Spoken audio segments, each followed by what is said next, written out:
Hi, we're Julie and Ian. Follow us on our tiny homestead and our project of a lifetime, the building of our shipping container home here in the Pyrenees. And all of this alongside our full-time jobs. Hi, welcome back to the channel. Today, big day for the little digger. We're going to go and do the first dig with it. I've already done the auger and dug out a couple of holes, but today we've got to go over to my son's house, which is just down the road. So we're going to load it up onto the trailer, go to the next village. He has to have a test hole dug for his new septic tank. We've got to go down 1.4 meters, so probably, what's that, 5 foot and a bit, to see whether there's any water coming up, and they have to do a water test where they put down a couple of litres of water, time it, see if it drains away in a particular time limit. Before I head off, I want to do a change of all the grease nipples. As you can see, it came with these little nipples that you need a spike grease gun for. That's okay, and they work fine. I've already greased them up before I used it with the auger, but my other grease guns have all got the nipple attachment, so I want to change all of the ones out on the digger so they match up with my tractor, match up with this and all my other things that need greasing.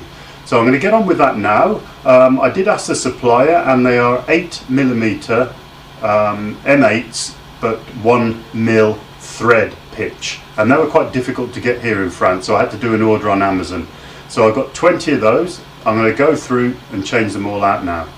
So this is the original nipple, or not nipple, little spiky one, and I'm changing them over for these little standard grease nipples. So the threads hopefully are the same. I have tried it and it did screw in. This is the pack, 20. They come with these little plastic caps. I'll have a go at using them, but they look a bit flimsy, but I'll see how it goes, because when I did the auger I did get mud in some of the grease nipples. So the originals I'm taking out use a 10mm socket.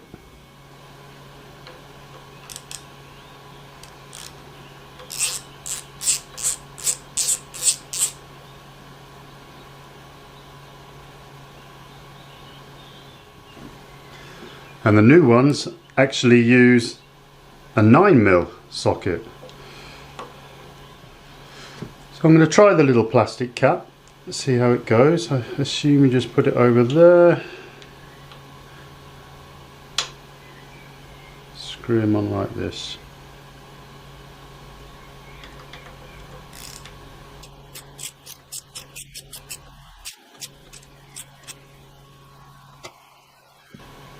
I'm just going to give that a go before I do any more. So I'm just going to wipe off a bit of the excess grease, so at least I'll be able to see if the new grease is getting through. Put on the new gun.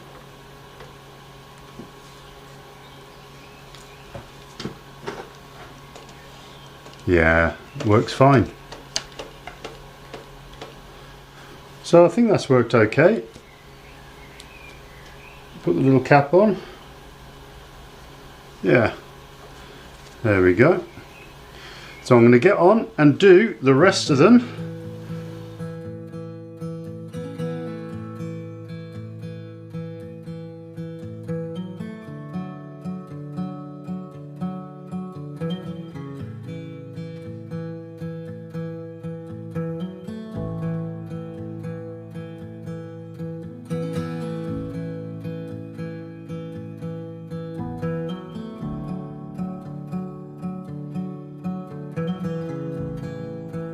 There are a couple that are in funny positions here right underneath, are already the right angle, proper grease nipples.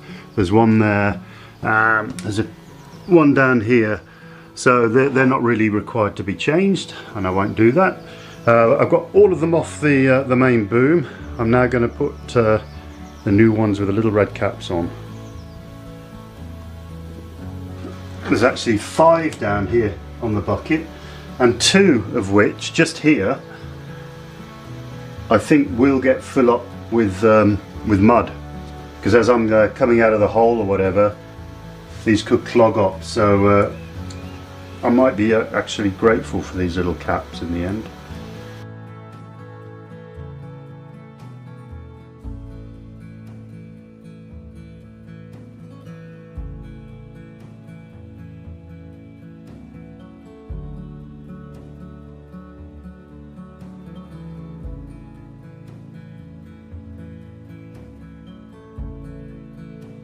I have a feeling this one here didn't actually have a grease nipple in. So I'm wondering if there's something blocking it. So we'll go.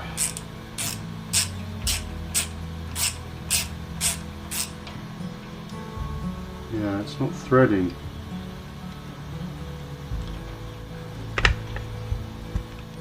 So I think I've found the first issue of this Chinese mini digger. The thread on this particular grease nipple, that's why there wasn't a grease nipple in there. There is no thread. So I'm going to go and get a tap and just put a thread on that, but I will need to release the spindle out of the bucket here.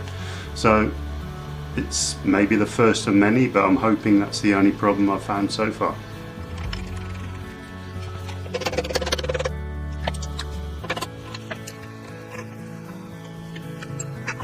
As I said, the M8 by 1mm pitch is not very standard here in France, and all my taps are 1.25.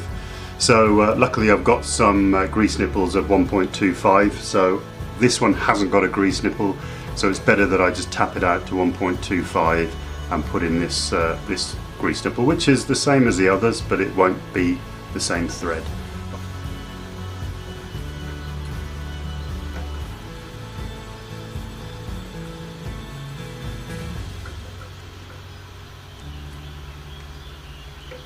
The problem I've got is it's not a through hole, there's a tiny pinprick hole at the back for the grease, and my tap won't go through. So I'm having no luck getting anything into this, which is a bit of a pain. Any suggestions how I could thread this sort of blind hole? It is only the depth of the thread of the grease nipple here. Much appreciated. I think what I'll do is just bung it up with something just so I don't get all dirt in there. I've got grease nipple on the shaft here and a grease nipple on the other side here, so it should be enough, but yeah, that's a bit annoying. I did notice there wasn't one in there. Yeah, it's just not going in. So any suggestions, let me know in the comments below.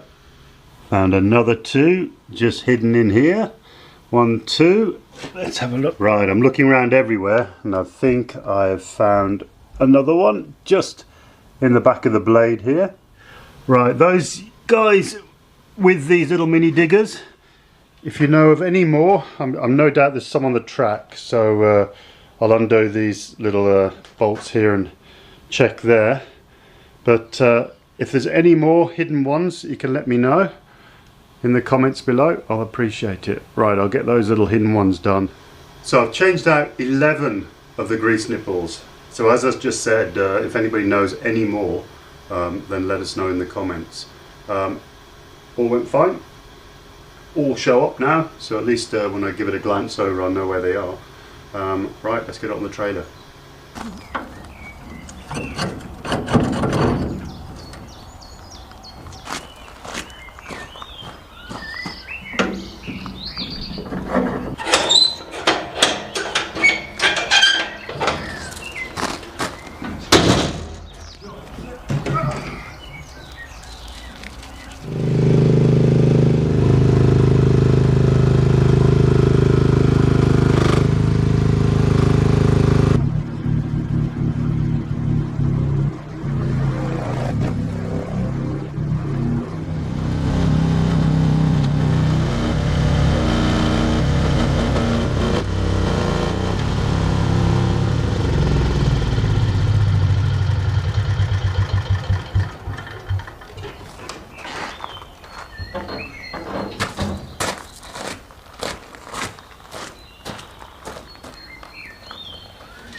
I think I found the perfect way now to load this little digger onto my trailer.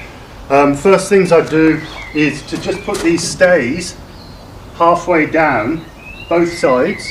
So as you saw when I came on, the whole trailer lifted up, and that allowed me a sort of a lesser gradient to drive the digger up, and this just stops it going flat to the floor. And then the other way is, you saw me try go up the ramp front ways with the blade. It's too tight, and I remember doing that in the field. So I just whip it round, drive up backwards. The little blade at the back will just stabilise me just in case, but I put the weight with the bucket over the front of the trailer. As soon as I get to that pivot point, it all straightens out, and now I can get my tractor onto the front of the trailer. Well, in this case actually one of the vans, because we're going off to my son's house, and we're all sorted. A couple of straps and we're done.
So we're all back at base, hole all dug. A couple of days later, basically they had the inspection, but the water actually rose up probably a good 10 centimeters. So he cannot have a standard Foss-Septic septic tank. He has to go with a microstation, which pumps, has to have electricity to it. So we've got to fill the hole in. It was a test hole, failed the test, but it is actually cheaper to have a this microstation, a smaller hole, not a lot of sort of leach field or anything like that. So for the digger, it'll be a lot easier. I've got to dig a 2 meter square, 2 meter deep hole, so I'll get as far down as I can. The one we've just done was 1.4 meter, so probably I'll jump in with a shovel. And then the leach field is only going to be 80 centimeters deep by 6 meters long. So if I use my 80 centimeter wide bucket, we'll be able to get 2 pipes into there, all be well. So thanks you very much for watching. Please stick the thumbs up, really helps the channel. We just crept over the 500, which is brilliant. So press the subscribe, because subscribers is what we need. We're nearly up to the 4,000 hours, but we haven't got enough subscribers yet. So please help us along with that. And we'll see you in the next videos. More on the digger, but lots more on the container house build. And the homestead, of course, because it's springtime, lots of planting. Julie's in the polytunnel. Just so much happening, especially with the work season just around the corner. So see you next time, and thanks again for watching.